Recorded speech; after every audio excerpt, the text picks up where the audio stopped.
외모로 판단하지 말고 공의롭게 판단하라 하신 예수님, 이런 주제로 같이 말씀을 생각해 보겠습니다. 오늘 이 본문에는 세 종류의 사람이 등장을 합니다. 유대인과 예수님의 형제들, 그리고 무리들입니다. 유대인은 유대의 그 지도자들을 말하고, 무리들은 일반 유대인들을 말합니다. 무리들, 즉 일반 유대인들은 또 두 종류의 무리로 나누어지는데, 한 무리는 예수님을 좋은 사람이라 평가했던 사람들이고, 다른 한 무리는 예수님을 미혹하는 사람이라 이렇게 평가했던 사람들입니다.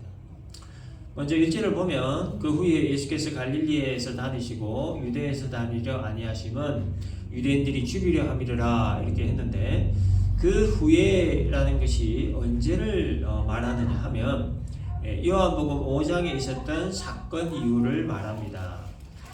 예수께서 안식일에 38년 동안 걷지 못하던 자를 고치신 일로 인해 유대 종교 지도자들이 예수님이 안식일을 범했다 하여 박해하기 시작을 했고, 또 하나님을 자신의 친아버지라 하며 자신을 하나님과 동등한 자라고 하신 일로 인해 유대 종교 지도자들이 예수님을 죽이려고 했던 그 일 후에를 말합니다.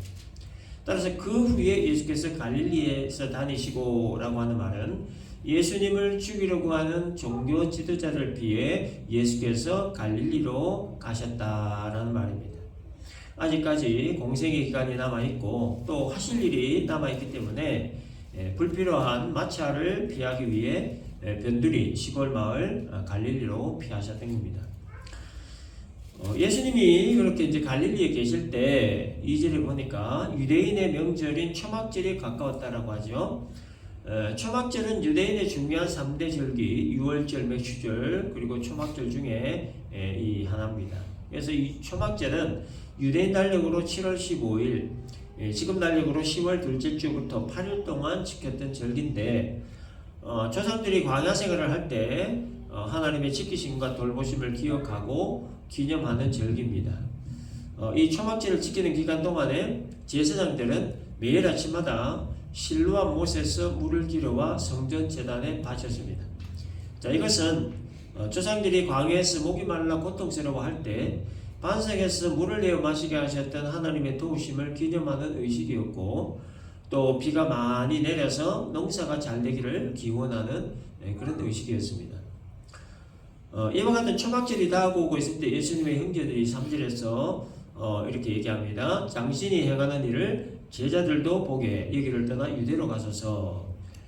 이 말은 뭐냐면, 초막절을 지키기 위해 각지에 흩어졌던 유대인들이 예루살렘으로 돌아왔을 때 그때를 놓치지 말고 예수님이 유대인의 정치적 메시아로 왔다는 것을 부각시켜라, 그런 말입니다.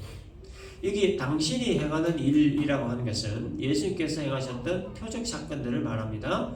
38년 병자 고치신 거, 물로 포도주 만드신 거, 오병이의 기적 등등을 말하는데, 이 초막절을 지키기 위해 각지로 흩어져 있던 많은 유대인들이 예루살렘으로 돌아왔을 때 그들로부터 정치적 유대인 왕으로 추대를 받을 수 있도록 이와 같은 능력을 보여주라, 그런 얘기죠.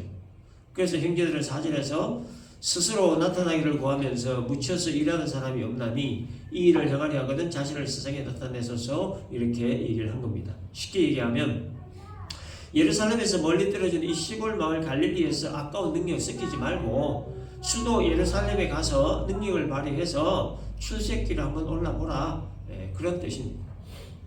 예수님을 하나님의 아들로 또 세상을 구원할 구원자로 인식하지 못했던 이 형제들의 모습을 볼 수가 있습니다. 그래서 5절에서 이는 그 형제들까지도 예수를 믿지 않았다라고 이 성경은 기록을 하고 있는 겁니다. 어린 시절부터 예수님과 함께 자랐던 형제들 입장에서는 예수님을 구원자라니, 메시아라니, 하나님의 아들이라니 도저히 받아들이기가 어려운 일이죠. 어릴 때부터 부모 밑에서 함께 자란 형제 예수가 하나님의 아들이라니, 메시아라니 당연히 믿기 힘든 얘기입니다. 자, 그나마도 이 형제들이 예수님께 예루살렘에 가서 능력을 나타내서 정치적 왕으로 부각하라, 이런 말이라도 할 수 있었던 것은 예수님께서 베푸셨던 그 기적 때문이었습니다. 그래서 상황을 쉽게 얘기하면 이렇습니다. 와, 우리 형제 예수에게 아주 신비한 능력이 있네. 이 능력 잘만 써먹으면 예루살렘에서 크게 출세할 수 있겠다. 우리 형제 예수가 출세하면 우리도 한 자리씩 할 수 있겠다. 뭐 쉽게 얘기하면 이런 거네. 그래서 예수님을 하나님의 아들로 메시아로 보지 못하고 그저 예수님의 신비한 능력으로 성공과 출세만을 생각했던 형제들의 모습이었다라는 겁니다. 예루살렘에 가서 자신의 능력을 통하여 출세길에 오르라는 형제들의 말을 들은 예수님은 6절에서 내 때는 아직 이르지 아니하였거니와 너희 때는 늘 준비되어 있다라고 기록했습니다. 내 때는 아직 이르지 아니하였다. 이 말씀은 내가 메시아라는 사실을 공식적으로 나타낼 때가 아직 멀었다. 그런 뜻이에요. 내가 십자가 지기 위해 예루살렘 올라가는 그때 아직 멀었다. 그런 뜻이죠. 근데 너희 때는 늘 준비되어 있다. 이 무슨 얘기냐면 형제인 너희들은 매년 절기마다 예루살렘에 올라갈 수 있다. 그런 뜻이에요. 자, 이것은 예수님과 형제들이 예루살렘에 올라가는 그 목적과 그 때가 다르다는 것을 말씀하신 거죠. 예수님은 십자가 지기 위해서, 형제들은 절기를 지키기 위해서 예루살렘에 간다는 거. 십자가 지시는 때는 딱 한 번 정해져 있다는 거. 형제들은 절기 때마다 갈 수 있다는 거. 자, 이렇게 예수님과 형제들이 예루살렘에 올라가는 그 목적과 때가 다르다 하는 것을 이렇게 말씀하신 거예요.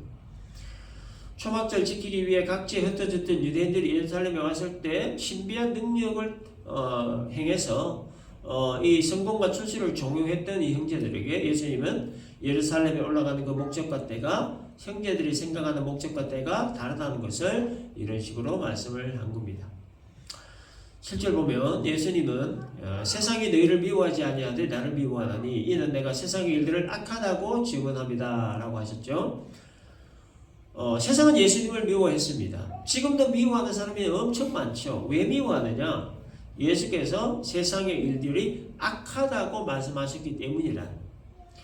예수님이 세상이 악하다고 말씀하신 이유는 뭐냐면 세상이 이 어둠에 속했기 때문이라.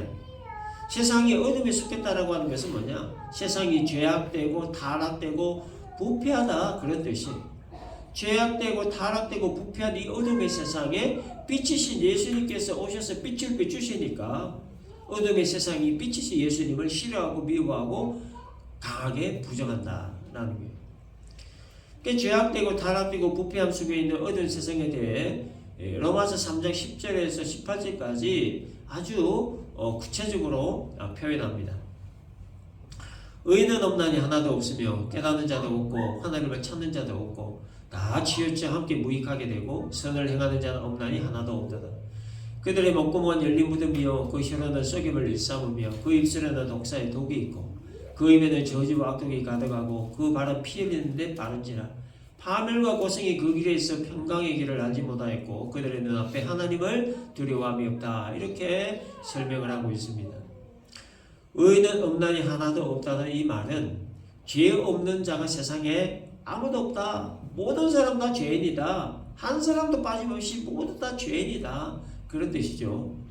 깨닫는 자도 없다는 말은 인간의 영적 무지와 무능을 표현한 말입니다. 죄가 눈을 가리고 감각을 무디게 해서 하나님을 볼 수도 없고 또 하나님을 알 수도 없는, 느낄 수도 없는 이런 영적 무덤과 무지 상태에 있다.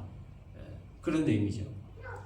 하나님을 찾는 자도 없다라고 하는 이 말은 하나님에 대한 관심이 전혀 없는 것을 말하는 거예요.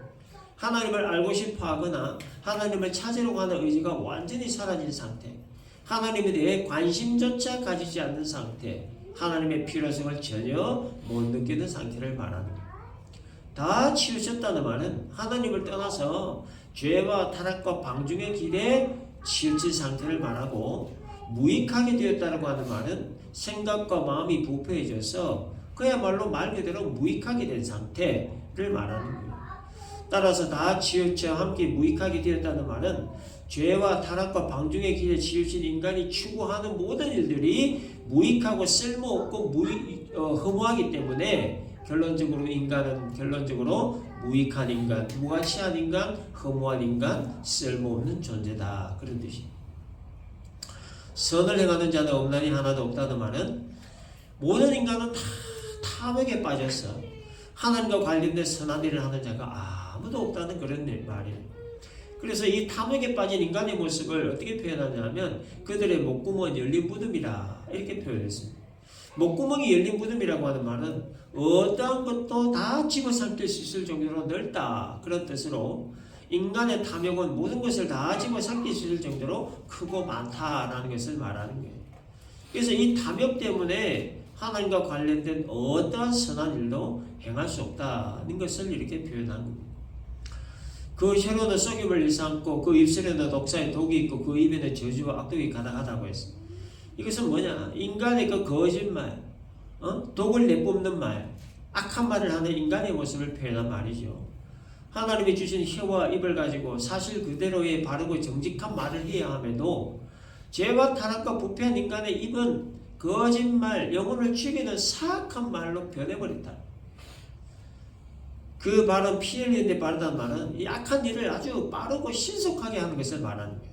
이게 빠르게 행한다는 것은 생각나는 대로, 마음먹은 대로, 주저없이, 여과 없이 행하는 것을 말하는 거예요.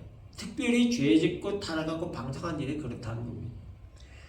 파멸과 고생이 그 길에 있어 평강의 길을 알지 못한다는 말은 죄와 타락과 방종에 치우치고 탐욕에 빠지고 사악한 거짓을 말하고 악한 일을 신속히 행하는 자들에게 닥칠 최후의 모습을 표현한 건데 이들의 최후가 뭐냐? 파멸이라는 거예요. 파멸. 여기서 말하는 이 파멸이라고 하는 단어의 의미는 뭐냐면 하나님의 최후 심판으로 말미암아 영원한 지옥의 형벌을 의미하는 말이에요. 고생이라고 하는 것은 지옥의 형벌 가운데 고통스러워하는 모습을 표현한 말입니다. 하나님의 최후 심판으로 말미암아 영원한 지옥 형벌을 받는 가운데 정신적으로는 비참하고 처참한 상태, 육체적으로는 말할 수 없는 고통의 상태가 영원히 지속된다는 거예요. 그래서 이들에게는 평강을 알 수 없는 상태가 영원히 지속될 것이다. 그런 뜻입니다. 그들의 눈앞에 하나님을 두려워함이 없다라고 하는 이 말은 이 죄와 타락과 방종에 빠지게 된 근본적인 이유에 관한 말입니다. 파멸과 고생이 있고 평강을 알지 못하는 그 근본적인 이유가 뭐냐? 하나님을 두려워하지 않기 때문이다 라는 거죠. 하나님을 두려워하지 않는 것, 이것이 인간이 짓는 모든 죄와 타락과 방종의 근원이다 라는 겁니다. 예수님께서 세상의 일들이 악하다고 말씀하신 이유가 바로 이러한 이유들 때문이에요. 그러나 이 세상이 얼마나 어렵고 부패하고 타락하고 죄악된지를 전혀 알지를 못합니다. 그래서 빛이신 예수님께서 이 죄악되고 타락하고 부패한 세상을 밝히기 위해서 오셨지만 그러나 이 세상은 그 빛이신 예수님을 알지를 못하고 빛이신 예수님을 오히려 싫어하고 미워하고 증오하고 박해하고 배척을 해서 결국 그 빛을 차단을 해버리고 말한다. 8절과 9절을 보면 너희는 명절에 올라가라 내 때가 아직 차지 못하였으니 나는 이 명절에 아직 올라가지 아니하노라 이 말씀을 하시고 갈릴리에 머물러 계셨다라고 하죠. 초막절 축제를 위해 예루살렘에 올라가라고 형제들에게 말씀하신 예수님은 자신은 아직 예루살렘에 올라갈 때가 되지 않았다고 하시면서 갈릴리에 머물러 계셨는데 그런데 10절을 보면 형제들이 초막절 축제에 참석하기 위해 예루살렘에 올라간 이후에 예수님이 예루살렘에 은밀히 올라가셨다라고 기록합니다. 그 형제들이 명절에 올라가는 게 자기도 올라가시되 나타내지 않고 은밀히 가시니라. 때가 아직 멀었다고 하시면서 안 가겠다고 하셨는데 왜 형제들 간 뒤에 은밀하게 가셨을까? 이 영어 성경을 보면 He went also not publicly but in secret 이렇게 되어져 있어요. 이렇게 publicly라고 하는 것은 공식적으로 그런 뜻이죠. 예수께서 십자가 지시기 위해 예루살렘에 올라가실 때는 초막절이 끝나고 난 뒤 6개월 후에 있을 유월절 때입니다. 그 유월절 때에는 십자가 지시기 위해서 publicly 공식적으로 올라가시지만 그러나 지금은 아직 그 때가 아니기 때문에 공식적으로 가지 않으시고 비공식적으로 본문의 표현대로 은밀하게 시크릿하게 올라가셨다는 거예요. 그래서 이 예수님이 형제들에게 이 명절에 올라가지 않겠다 하신 것은 때가 아직 아니기 때문에 공식적으로는 올라가지 않겠다 그런 의미의 말씀이었습니다. 아무튼 예수님이 은밀하게 이 비공식적으로 예루살렘에 올라가셨는데 이 은밀하게 가셨으니까 사람들이 예수님이 오신 줄 몰랐습니다. 그래서 초막절에 예수님이 당연히 오셨을 것으로 생각했던 유대인들이 예수님을 찾았죠. 예수님을 찾았던 유대인들은 둘 중에 하나입니다. 예수님을 적으로 생각하고 책잡기 위해 찾았던 자들이거나 아니면 예수님으로부터 진리를 배우고자 찾았던 자들이거나 이 둘 중에 하나입니다. 12절 보면 예수에 대하여 무리 중에서 수군거림이 많아 어떤 사람은 좋은 사람이라 하며 어떤 사람은 아니라 무리를 미혹한다나 이렇게 기록되어 있죠. 그 예수님을 생각하는 두 부류의 유대인의 모습을 이렇게 기록했습니다. 예수님을 좋게 생각하는 유대인들은 예수께서 병자들을 고치신 일이나 오병이어와 같은 기적을 체험했던 사람들, 그리고 예수님의 가르침을 듣고 감동을 받았던 사람들이에요.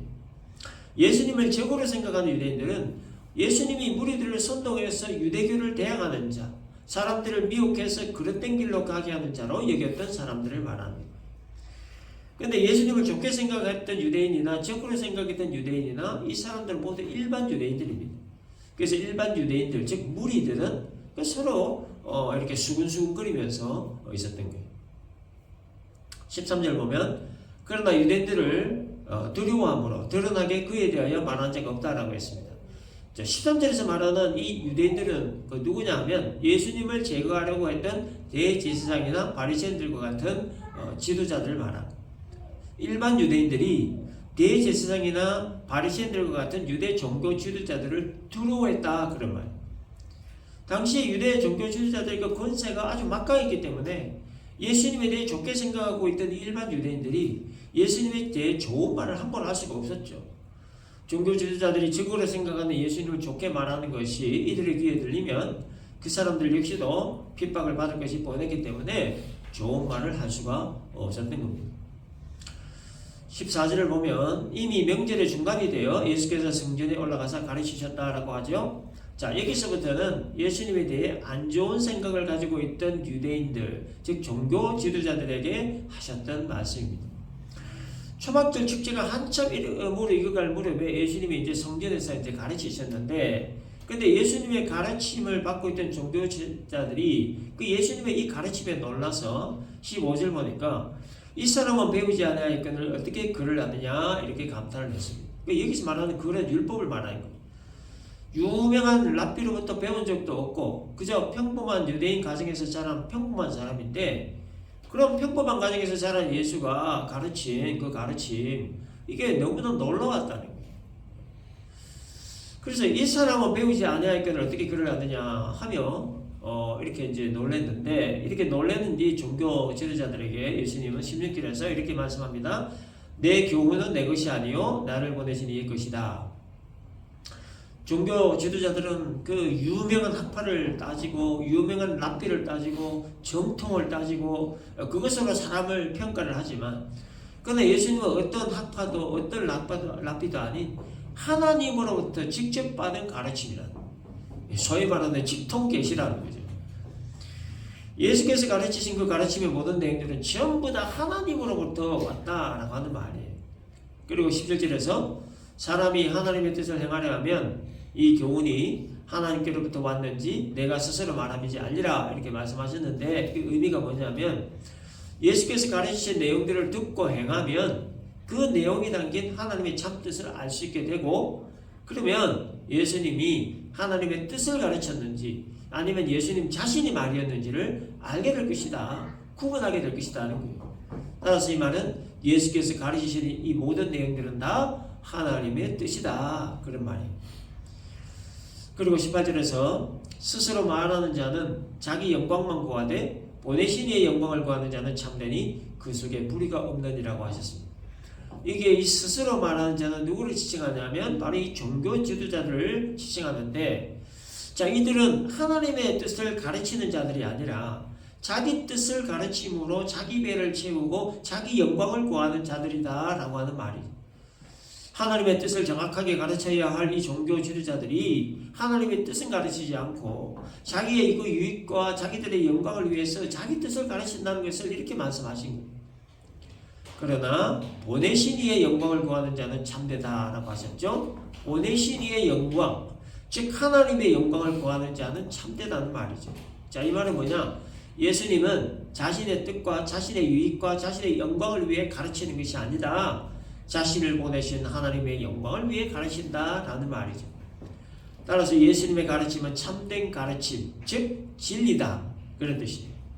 종교 지도자들은 자기의 유익과 영광을 위해 자기 뜻을 가르치지만 예수님은 하나님의 영광을 위해 하나님의 뜻, 즉 진리를 가르친다. 그런 뜻입니다. 19절에서 예수님은 이들의 불의를 아주 직설적으로 지적을 하셨습니다. 모세가 너희에게 율법을 주지 아니하느냐? 너희 중에 율법을 지키는 자가 없도다. 너희가 어찌하여 나를 죽이려 하느냐? 이 말씀은 모세의 율법을 신봉하고 지키고 따른다는 자들이 정작 율법 지키지 않고 또 백성들이 율법을 잘 지킬 수 있도록 올바로 가르치지도 않고 오직 자기 유익과 영광을 위해 자기 뜻을 가르치고 그리고 하나님의 뜻을 정확하게 가르치는 예수님을 싫어하고 배척하고 죽이려고 했던 종교 지도자를 향해 하셨던 아주 직설적인 표현이었죠. 너희가 어찌하여 나를 죽이려고 하느냐? 하나님의 뜻을 올바로 가르치고 전하는 있는 나를 도대체 왜 그렇게 못 죽여서 안달이냐? 그런 뜻이죠. 예수님이 물론 이 죽음이 두려워서 이런 말씀하신 것이 아닙니다. 종교 지도자들의 불의에 대해서 지적하신 말씀이죠. 모세가 하늘받은 율법 속에 담긴 하나님의 뜻을 올바로 가르쳐야 될 이 종교 지도자들이 본인들도 안 지키고 백성들에게 올바로 가르치지도 않고 그렇다면 올바로 가르치는 사람이라도 가만히 내버려 둬야 되는데 왜 올바로 가르치는 자들마저도 못 가르치게 하기 위해서 나를 죽이려고 하느냐? 이들의 그 불의에 대해서 지적을 하신 거예요. 예수님을 제거하고자 하는 이들의 속마음, 전국을 찌르고자 하셨던 말씀이었어요. 아무도 자기들이 하는 일에 대해 뭐라고 하는 사람이 없는데 근데 이들의 그 불의한 속마음을 어디 들여다보시는 예수님께서 이들의 불의에 대해 전국을 찌르는 차원에서 하셨던 말씀. 그래서 예수님을 죽이려고 했던 주원이 바로 이것 때문이었습니다. 자기들의 잘못을 아주 전국을 찌르는 그것 때문에 이들이 이를 갈고 예수님을 죽이려 한 겁니다. 과거에 우리나라 역사에도 비슷한 일들이 참 많았죠. 그 왕을 정말 중심으로 생각하고 나라를 정말 중심으로 사랑하는 자들을 거의 다 죽였습니다. 왕에게 듣기 좋은 말만 해주고 비위나 맞춰주는 간신들이 충신들 누명 씌우고 모함하고 매도해서 다 죽여버리고 그렇게 해서 그 나라를 다 말아먹었어요. 그래서 예나 지금이나 이 바른 말 하는 사람들에게는 항상 적이 있습니다.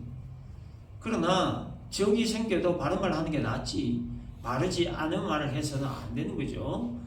그래서 여러분 이 교회가 무너지는 여러 요인 중에 하나가 바로 이 진리의 입각에서 바른 말 하는 선지자가 사라지고 있기 때문입니다. 성경에 입각한 하나님 말씀을 올바로 정확하게 전해야 되는데 그런 말 하면 듣기 싫어하고 교회 안 나와버리고 아니면 쫓아내버리고 하니까 목구멍이 포도침이라 눈치 보게 되고 그러니 그냥 듣기 좋은 말만 하려고 하고 그러니까 결국 하나님 말씀 진리의 말씀은 온데간데 다 없어져 버리고 그저 사람끼리 옹기종기 모여 앉아가지고 사람 말만 하고 수다 떠는 장소로 교회가 그렇게 전락해버리고 많아요. 입에 쓴 약이 몸에도 좋다는 말이 있듯이 듣기 정말 힘든 말이 이 영적 건강을 위해 꼭 필요할 때가 있다는 거예요. 잘 못하고 있는데 듣기 좋으라고 잘한다 할 수는 없는 거죠. 잘 못하고 있는데 마음 상하지 말라고 교회 계속 나오라고 잘한다 이렇게 하는 거는 그 사람의 정말 영적 건강을 해치는 일인 거예요. 잘한 건 잘한다 칭찬하죠. 못하는 건 못한다 충고하고 성경의 입각에서 말을 정말 정확하게 똑바로 해야 돼요. 예수님은 맞는 건 맞다 아닌 건 아니다 잘한 건 잘한다 못한 건 못한다 이 진리의 말씀 아주 정확하게 하신 거예요. 우리가 이 부분을 정말 배워야 된다는 거예요. 어찌하여 나를 죽이려느냐라는 말씀으로 이들의 전국을 찌르시자 종교 지도자들은 20절에서 당신은 귀신 들렸더라. 누가 당신을 죽이려 하나이까. 할 말 없으면 이런 식으로 막 공격하죠. 귀신 들렸다. 미친놈이다. 예수님이 이들의 전국을 찌르는 말씀하시니까 예수님 보고 귀신 들렸다고 이렇게 뒤집어 씌웁니다. 할 말이 없는 거예요. 그러니까 예수님이 21절에서 내가 한 가지 일을 행하면 너희가 다 이로 말미암아 이상히 여긴다 라고 하셨어요. 예수님 말씀하신 한 가지 일이 무엇인가에 대해 22절과 23절에서 이렇게 설명을 하셨는데 그 내용 정리를 하면 이렇습니다. 예수님께서 안식일에 38년 동안 걷지 못한 병자를 고치신 일로 인해 종교 지도자들이 안식일을 범한 범법자로 예수님을 이렇게 취급하면서 예수님을 박해하기 시작했던 바로 그 일을 말하는 거예요. 그러나 안식일에 병자를 고친 일에 대해 예수님은 종교 지도자들이 안식일에 할례 행하는 일을 예를 들면서 안식일에 병 고치는 일과 유대인들이 지도자들이 할례 행하는 일은 다를 바 없다 하는 것을 이렇게 말씀하신 거예요. 종교 지도자들은 안식일에 불 피우는 것도 법으로 금했고 노동도 하지 못하게 했고 심지어 나무 막대기 하나 주는 일도 법으로 금했습니다. 만일 이를 어길 돌에 맞아 죽어야 했습니다. 그러나 이 종교 지도자들이 안식일에 성소에 떡을 진설하는 일이라든지 제물을 드리는 일이라든지 할례 행하는 일은 안식일 규정에서 제외했습니다. 이거를 요즘 말로 내로남불이라 그래요. 다른 사람은 불도 못 피우게 하고 나무 막대기 하나 준 일도 못하게 법으로 딱 규정해놓고 자기들은 안식일에 떡 만들어서 진설하고 제물 잡아 올리고 심지어 할례 행하는 일도 다 하고 그걸 된다고 하니 이거야말로 내로남불입니다. 특히 뭐 할례 행하는 일 같은 경우에 여러분 그게 뭐 얼마나 참 큰 일입니까? 준비해야 될 것도 많고 완전 사람 잡는 일인데 그 큰 일을 안식일에 자기들은 버젓이하면서 다른 사람들에게는 한치의 오차 없이 그 율법의 잣대를 들이매는 그야말로 율법을 자기들 편리대로 만들어서 악용을 한 겁니다. 그래서 이들의 그 가증스러움을 하신 예수님께서 22절 23절에서 하신 말씀의 의미가 바로 그거예요. 너희들이 안식일에 할례 행하는 일이나 내가 안식일에 병 고치는 일이 뭐가 다르냐? 너희들이 안식일에 할례 행하는 건 괜찮고 내가 안식일에 병 고치는 일은 안 되냐? 왜 나에게 노여워하느냐? 왜 날 죽이려고 하느냐? 이런 의미의 말씀이죠. 그리고 24절에서 외모로 판단하지 말고 공의롭게 판단하라 말씀하셨습니다. 이 말씀 의미는 예수께서 안식일을 범했다. 뭐 그것만 보고 그것만 가지고 책 잡고 그것만 가지고 시비 걸고 그러지 말고 안식일에 한 사람의 몸과 영혼을 고치고 새롭게 한 것 그것을 보고 그것을 깊이 생각해서 예수님이 메시아임을 발견하라. 그런 뜻이에요. 눈에 보이는 것, 비본질적인 것 가지고 가볍게 생각하거나 함부로 판단해서는 안 된다. 그런 의미의 말씀입니다. 자, 이렇게 해서 이제 본문 내용이 이제 끝이 나는데, 우리가 한 가지만 우리가 기억을 합시다. 외모로 판단하지 말고 공의롭게 판단하라 하신 24절 말씀입니다. 외모로 판단한다는 말은 구분 판단을 말하는 거죠. 공의롭게 판단하라는 말은 굽지 않은 판단, 즉 올바른 판단을 하라 그런 뜻입니다. 사람의 내면을 보지 못하고 외모만 보고 판단하는 것은 바른 판단이 될 수 없다는 말이에요. 한쪽만 보는 판단, 한쪽으로 치우친 판단, 이것은 구분 판단이 될 수밖에 없다는 거예요. 따라서 이 외모로 판단하지 말라는 말은 눈에 보이는 것만 가지고 가볍게 생각하거나 함부로 판단하지 말라 그런 뜻이죠. 눈에 보이는 것이 전부가 아닐 수 있으니 눈에 보이는 것만 가지고 속단하지 말고 눈에 보이지 않는 것, 깊이 파묻혀 있는 것을 볼 수 있는 안목을 길러야 된다 그런 뜻입니다. 그런데 사람은 외모를 보고 구분 판단을 할 수밖에 없는 한계를 가지고 있습니다. 외모를 볼 수밖에 없어요. 숨어 있는 것, 깊이 있는 것을 볼 수 있는 안목이 첫째로 없고 두 번째는 혹 숨어 있는 것을 봤다고 할지라도 죄로 인해서 공의가 굽어 있기 때문에 공의로운 판단을 하기가 어려운 거예요. 따라서 공의로운 판단을 하기 위해 무엇보다 중요한 것은 첫째, 예수 안에서 거듭나야 돼요. 두 번째, 공의로우신 예수님의 말씀에 올바로 서 있어야 되는 겁니다. 예수 안에서 거듭난 사람이 공의로운 예수님 말씀 앞에 올바로 서 있으면 굽지 않은 판단, 올바른 판단, 공의로운 판단을 할 수 있게 된다라는 거예요. 그러므로 오늘 말씀의 결론은 첫째, 예수 안에서 거듭난 자가 되어야 된다. 두 번째, 공의로우신 예수의 말씀에 올바로 서 있어야 되어야 된다라는 겁니다. 예수 안에서 거듭난 일은 하나님의 불가항력적인 은혜로 말미암는 일이지만 예수의 말씀에 올바로 서는 일은 나 스스로 감당해 가야 하는 일입니다. 물론 이 일 역시도 하나님의 은혜가 임해야 가능한 일이긴 하지만 하나님의 은혜와 아울러 하나님이 내게 주신 의지적 믿음으로 감당해 나가야 될 일이라는 거예요. 예수 안에서 거듭났다고 하는 사람들 중에도 예수의 말씀 앞에 올바로 서 있지 못해서 왔다리 갔다리 맨날 헷갈려하는 사람들이 적지 않기 때문에, 그렇기 때문에 예수 안에서 거듭나는 일과 공의로우신 예수의 말씀 앞에 올바로 서는 일은 신앙의 시작과 마지막, 신앙의 전부라고 해도 과언이 아닐 정도로 핵심 중에 핵심이라. 그래서 오늘 이 말씀을 잘 기억을 하고 예수 안에서 우리 모두 거듭난 그리스도 예수의 사람들로서 우리의 신앙의 대상이신 예수님을 더 많이 닮아가는 일에 매진을 하고, 또한 공의로우신 예수의 말씀에 올바로 서가는 일에 주력하며 살아가는 우리 모두가 될 수 있기를 주님의 이름으로 축원합니다. 기도합시다.